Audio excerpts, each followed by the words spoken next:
For those of you who didn't get notes, I made a few. They're under the offering plate. Grab one. We are in, I was just going to say Revelation, but we're not in Revelation. Bible study, we finished Revelation. So we actually finished. I don't even know how long we were in that book, but we are in Luke. And we're at the end of Luke chapter 5. We've been on a journey, and you know by now that I uncover a book, whether I've read it 100 times or 1,000 times or 10 times, we read too quickly, and therefore we miss details. And as I go through and uncover these details, and I begin to, it's like building a building, and you put one brick next to another, and pretty soon you look at it and say, oh, that's what this brick was. Okay, now that makes sense. And that's what we're doing. We're uncovering, Luke rather, is uncovering things for us where there has been a need or a confrontation with an issue. And we've seen already he's declared his deity more than once, and there's been an unfolding and uncovering of various needs. Leper, demon-possessed, fever, fish. Jesus is in charge. And last week, verses 27 through 32, we had Jesus reveal his true purpose in coming. And that was in verse 32. I have not come to call righteous men, but sinners to repentance. And the problem in that particular dialogue was that the Pharisees were sitting there like this saying, I'm righteous. So obviously you're here for really no reason. By the way, if any of you are cold, you can go inside. There's actually seats set up. I think some people are inside. So Jesus came to save, and how exciting that was. So you have to now picture that if this is Levi's house, and the disciples come out, and they're confronted by the Pharisees, and then Jesus comes out, and he responds to the Pharisees. We now get to another group that is there. And they're introduced to us in verse 33. And they said to him, the disciples of John often fast and offer prayers. The disciples of the Pharisees also do the same, but yours eat and drink. Between Matthew, Mark, and Luke, we find that the disciples of John the Baptist are here. And we think in terms of disciples as those of Jesus, but there were disciples of John the Baptist, and you can, if you have any remembrance of who John the Baptist was in God's economy, in God's scheme of things, and what a Old Testament prophet in New Testament times he was, and the very voice box of God calling people to repentance. And then if you place yourself as one of his disciples, what kind of a person those disciples must have been. They must have been of as pure a heart as they could be, because if they weren't, John certainly would have looked at them and said, you, take care of business. So we have them there. And we don't want to place them, in a sense, in the same type of situation as the Pharisees. The Pharisees had their noses in the air. I'm good. I'm righteous. So you are just a country bumpkin, and we don't like you, and we're looking for ways to trip you up. The disciples of John wouldn't have been that way, but they certainly would have had questions. Remember, John the Baptist is already in prison. So John, it's like being a disciple of someone who isn't here. It's like, okay, what do we do today? We do the things we've kind of always done with John. They have a question about a religious practice. And the topic for verses 33 through 35 is a question of those things which religiously are done, and they're done for a purpose. And why isn't everybody doing that? And we could, it's hard today because, well, maybe for me, a lot of us grew up with really tight rules. You know, there's things you did, and there's things you didn't do. And let me not catch you playing cards. That's evil! Okay. And you're laughing for a reason, because, seriously, playing cards is evil? And we can go through a long list. And your list would be probably similar to mine, a little different here and there. But there are things that are built into us, and we do them for religious purposes. But what happens when you begin to examine why you do religious things? Well, in this case, the topic is fasting. John's disciples fasted, and as they said in Luke 5, verse 33, they fasted often. And these men, pious men, I would assume, based upon the character of John the Baptist, also incorporated in their fasting not just the fact that, you know, okay, I haven't eaten anything today, and I hate my neighbor, and I'm going to punch his lights out at the first opportunity, and I covet his cow. You know what? You see that I'm fasting, but I'm thinking nasty things. Well, these guys, in their fasting, they also made petitions. In other words, they spent their time in fasting and praying. Now, is there anything wrong with that? No, there's nothing wrong with that. In fact, God's people probably do more of that. There's nothing wrong with fasting. And there's nothing wrong with praying. So, what is going on here? Well, I believe they're humble. They come up and say, okay, the disciples of John the Baptist, they fast and they make petitions. They offer prayers. Those of the Pharisees, that is the disciples of the Pharisees, do the same. The disciples of you, however, your disciples, the ones that are, it's dative, so it's those that are participating with him, your disciples eat and drink. In other words, we have a speed bump in our life, and it's called fasting. And so we stop what we're doing, and we religiously do things. Your guys, they just keep walking along, doing their thing. They continually, as they say here, they eat and they drink. So what gives with that? And by the way, in Luke, it's a statement. Matthew and Mark, it's a question. But I thought about that, and there's easy ways for me to say something that's a statement, but there's an invisible question mark at the end. You've done that before. I mean, what was it, last month when COVID was going like crazy? There was a knock at the door. I opened it, and it was a former camp staff member. And I said, "You're here." That was a question. Why are you here? So you get the idea. So in Luke, it's not a question, but it is. So Jesus responds.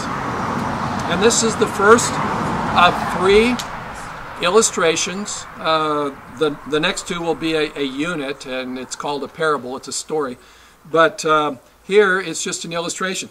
And think about this. Jesus said to them, you are not able to make the attendants of the bridegroom fast while their bridegroom is with them, can you?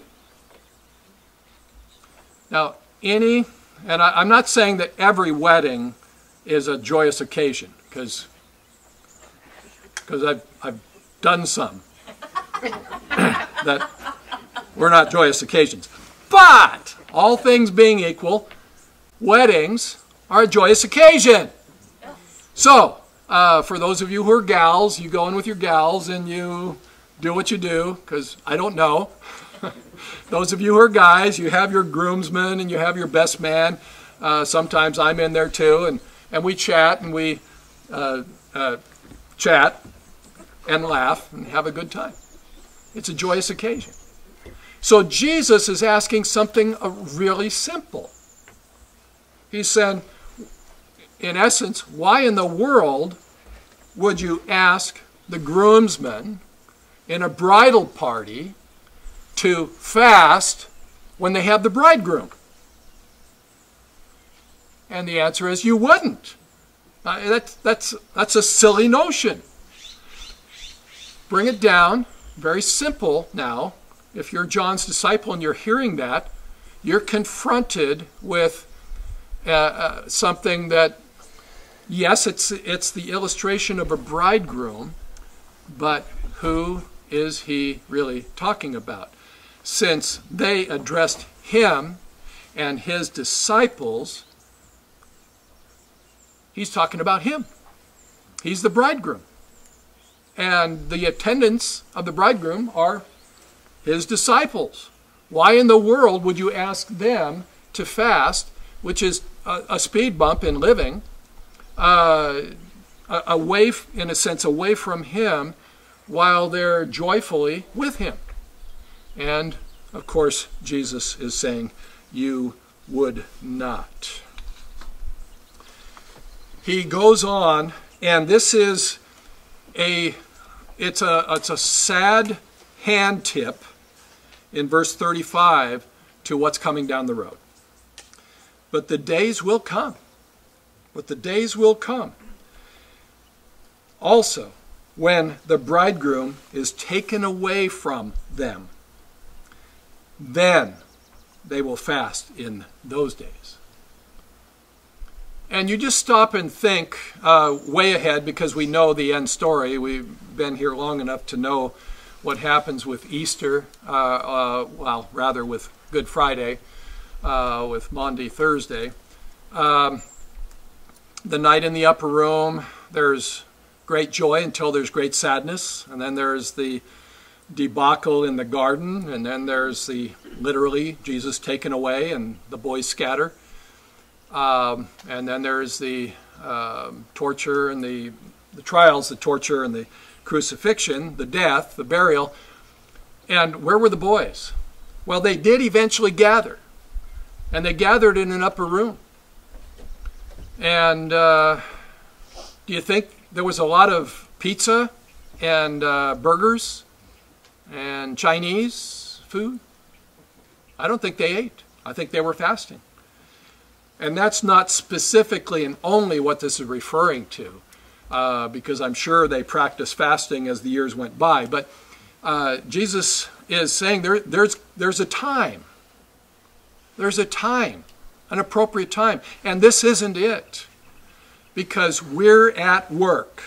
He didn't say that, that's my words, but Jesus is at work.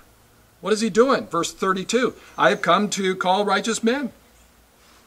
That's what I'm doing. I'm sorry, I've not come to call righteous men. I've come to call sinners. I misread that. All right, so number one, and by the way, the sermon title, I know again that I give you the topics here, but the sermon title is really A New Path. And I thought about adding one word, so you can, if you want, add it, Symphony. And I'll explain why I use that word. A New Path, Symphony. So what about fasting and praying? What about religious practices? Well, I believe that there's an appropriate time for religious practices. And being with Jesus is different than being with a system. And any of you who grew up with a system, you know, don't play cards, don't do anything on Sunday but go to church, don't play baseball, that's evil, whatever. So being with Jesus is different than being with a system. There's joy in being with Jesus, and there's a time and place, an appropriate place for a system. We move on to number 2 and number 3 illustrations. How does this being with the Master, this new system, work? And Jesus explains, and we see that in verse 36, when Luke tells us, and he began telling them or speaking to them in a parable. So the parable, we now have two more pictures. And everybody would be familiar, with these pictures. The first one, verse 36. No one tears a piece from a new garment and puts it on an old garment. Nobody does that. Why don't you do that? Well, okay, let's just say for the sake of example, this is a new jacket, and I've got an old jacket, and it has a hole here in the old jacket. So I take my new jacket, scissors. Okay, now this one's got a hole. And I take that and I put it on the new one. All things being equal with the way clothes were made, not today with the microfibers and all that good stuff, we all know that old clothes don't fit as well. I remember the classic was when we were in New York City about 30 years ago, and I bought a t-shirt, the cheapest t-shirt I could find, and there was a reason. Because it had the nice, New York City here, and it was a color I liked. I wore it, she washed it, and I tried to wear it a second time. I think there was some new there, or York, I don't know which. And this was down here, and it's like, what did they make this out of? All things being equal, apart from that particular t-shirt, clothes wear out. And the fabric, the weave, stretches. So now, instead of like that, now you have this. So when you put something new on it, and you sew it in nice, that new sewing is going to be real tight, but the other fibers are still going to be pulling apart. And so Jesus says, otherwise he will both tear the new, and the piece from the new will not match the old. And you look at that in the English translation, and I've got to read it to you if my eyes can find it on my notes. The word match doesn't mean that this darker is now an old faded darker, which is now lighter because it's old and faded. That's not the matching it's talking about. Look at the word there, L, on the second page. That will not match, and you can almost see it in the Greek word that I spell out for you, symphony. Symphony. Symphony. Be in unison, to agree with, accord with, harmonize with. Where do we get the word symphony? From this word. So the new piece will not symphonize, harmonize, be in unison with the old. It just doesn't work. So we find then that as Jesus explains this, and by the way, what would the old be here and what would the new be here? Well, the new is obviously Jesus. The new is the grace and the faith that come together for life. That's the new. The old is the Judaistic system of the period that the scribes and Pharisees had made their own doctrine and practices such that it was almost, you couldn't live it. It was just nearly, well, it was impossible because it was the law on steroids. It wasn't just the 10 Commandments, it was now the 72, and then I think I counted them once. It was, I think, 800. So it's like, okay. So what we're looking at here, lesson number 2, is there's two bad results. The new is torn, and the old piece does not unify or harmonize with the old. The new is grace and faith. The old is the Pharisaic Judaism. The doctrine of grace and faith and the life that springs from them cannot combine even in a small part with Pharisaic Judaism in either its ancient or its more modernistic form. So what we need to look at in that, and we covered that in the book of Galatians from bumper to bumper, the law doesn't work for us. grace works for us. Grace is how we come to God. We don't come to God through works. And so when we see that the illustration given here, the parable given, and when it says to them in verse 36, keep in mind who's outside. Yes, there's Jesus. Yes, there's his disciples. Yes, there's the disciples of John. Then there's the Pharisees and the scribes and their disciples. And then there's everybody else. So he's telling all of them this obvious illustration that the new is incompatible with the old. It doesn't stop there. In verse 37, no one puts new wine. By the way, that no one in all of this, it's the very, in the word, it's in the Greek, it's one word. It's no one. No one. That's the way I say it. No one in their right mind. Okay, that's me. No one puts new wine into old wineskins. Otherwise, the new wine will burst the skins, and it will be spilled out, and the skins will be ruined. So what were these wineskins? They were goat skins. And I tried to, there has to be a method that some of you might know, because I can't picture it. I can picture what I've seen. The arms, or the legs rather, they're all tied off at the end, and the neck, but they haven't slit it. So how did they get everything inside out so that they can haul water in it? See, I don't know. But somebody, you do? Yeah, they call it tube skinning. Tube skinning. They just squeeze. You just start the legs, and then you pull the whole. You just get the legs started, and then you pull the whole carcass. Okay, so it's actually inside out. Yeah. Okay. All right, now I know. Well, obviously, the closer it is to when the goat was still doing what goats do, the skin will be more pliable. After usage and after time and exposure, it'll get more brittle. So, and we've seen that with, even if we left the plastic chairs out here, those plastic chairs, you know what they do after a couple summers? They turn into little pieces of plastic.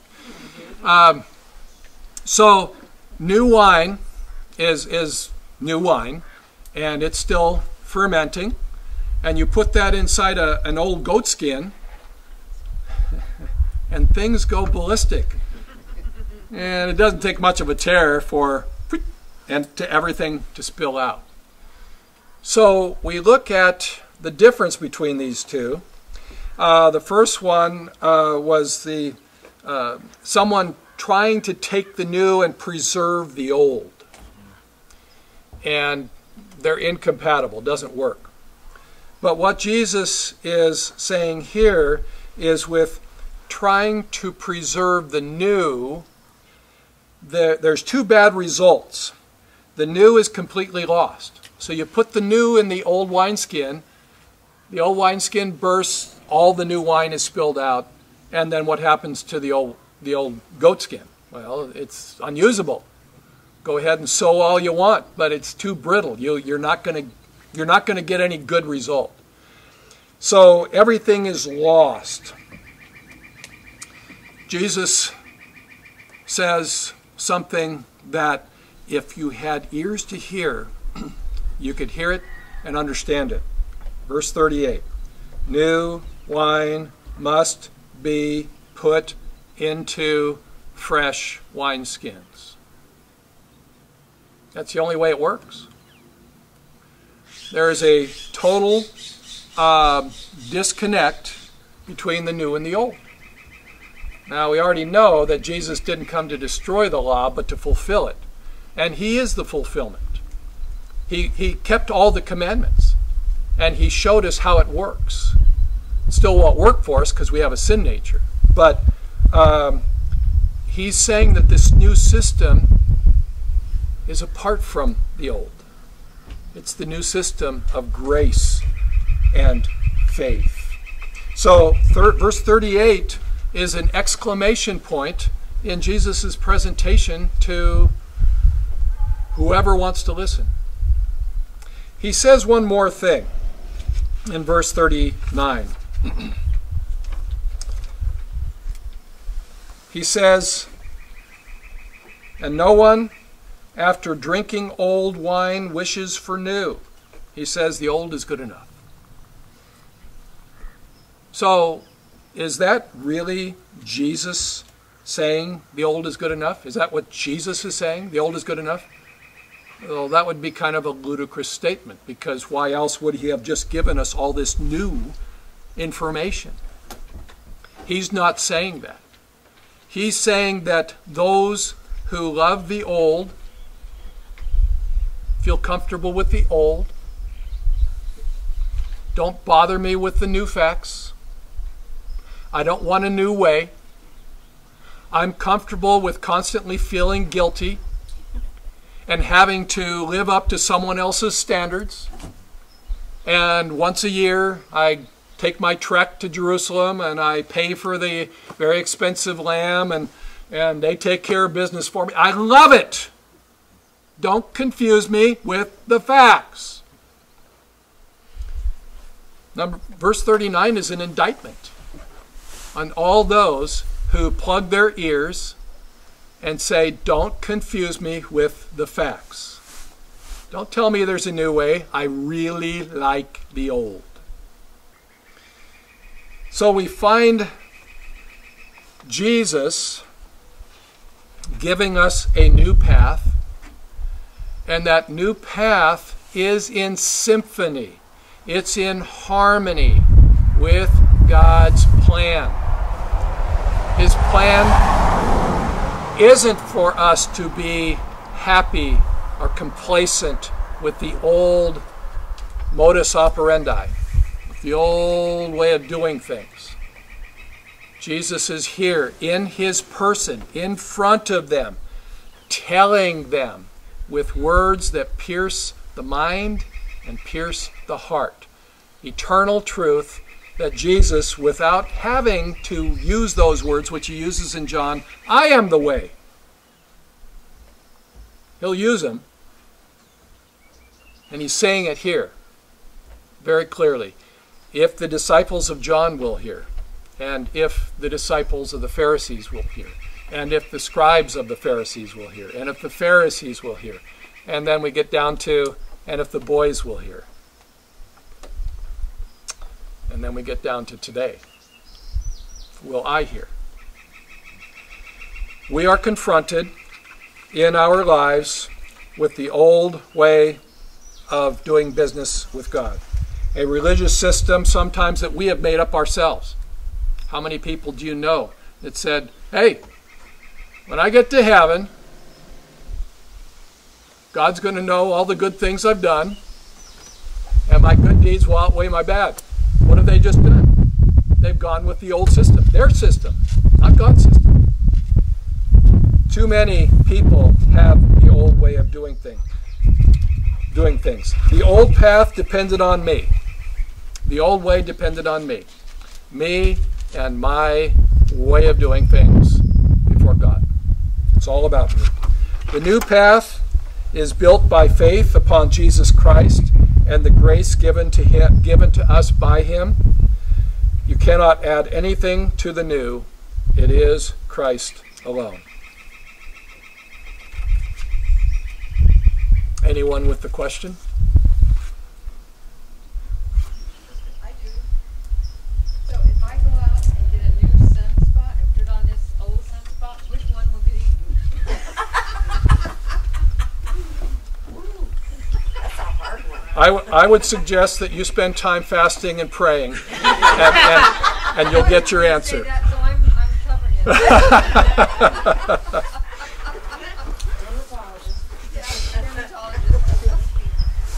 All right, let's commit our way to the Lord. Father, we're so grateful that you have given us a new path, and it really doesn't depend on my abilities.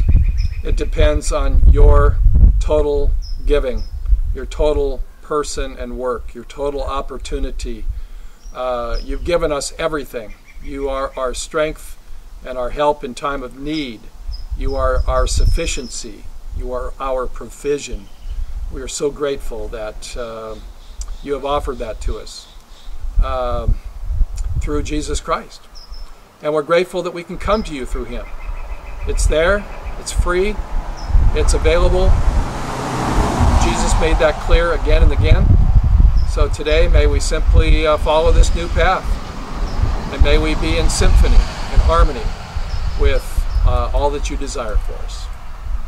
We commit our way to you now in Jesus' name.